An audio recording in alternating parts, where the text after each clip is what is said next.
മൂർഖൻ പാമ്പിനെ പിടികൂടിയ നാട്ടുകാർ വെട്ടിലായി. എഴുമാന്തുരുത്ത് പുലിത്തുരുത്തിൽ നിന്നും ക്രിസ്തുമസ് ദിനത്തിൽ 10 അടിയോളം നീളം വരുന്ന മൂർഖനെ പിടികൂടിയ നാട്ടുകാരാണ് ഒടുവിൽ വെട്ടിലായത്. സ്വകാര്യ വ്യക്തിയുടെ വീടിന് സമീപം വിറകും തേങ്ങായുടെ തൊണ്ടും കൂട്ടിയിട്ടിരിക്കുന്നിടത്താണ് നാട്ടുകാർ ഉച്ചയോടെ പാമ്പിനെ കണ്ടത്. നായ്ക്കൾ കുരയ്ക്കുന്നത് ശ്രദ്ധയിൽപ്പെട്ടതിനെ തുടർന്ന് വഴിയാത്രക്കാരൻ നോക്കിയപ്പോഴാണ് പത്തി വിടർത്തി നിൽക്കുന്ന പാമ്പിനെ കാണുന്നത്. ഓടിക്കൂടിയ നാട്ടുകാർ കടുത്തുരുത്തി പോലീസിനെ വിവരം അറിയിച്ചു.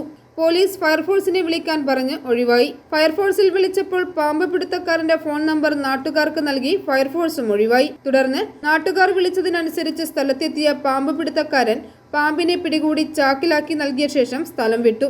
ഇതോടെ നാട്ടുകാർ പഞ്ചായത്ത് മെമ്പറെ വിളിച്ച് വിവരം അറിയിച്ചു.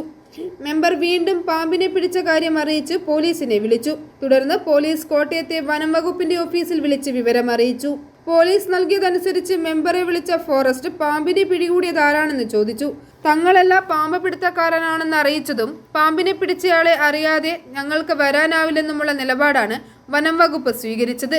പിന്നീട് മണിക്കൂറുകൾ നീണ്ട കാത്തിരിപ്പിനൊടുവിൽ 5ഓടെ വനം വകുപ്പിലെ ജീവനക്കാരെത്തി പാമ്പിനെ കൊണ്ടുപോയതോടെയാണ് നാട്ടുകാർക്ക് ആശ്വാസമായത്.